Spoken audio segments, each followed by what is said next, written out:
Wrapping কিন্তু heavy আছে। এবার ফ্যানটা অফ করবো, ঠান্ডা হয়ে যাবে, অফ করে দে, নাহলে ঠান্ডা হয়ে যাবে।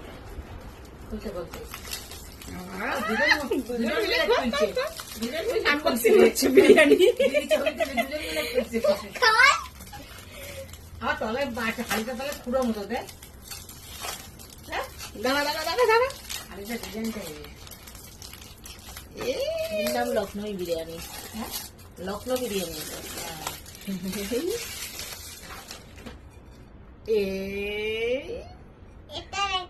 দুটো ডিম দিয়েছে। দেখ মাটি প্লেট, ওমাটা ফেলবে না কিন্তু হাঁড়িটা। রাত ঢাকা দিয়ে প্লেটটা হাড়িটা রেখে দেবো।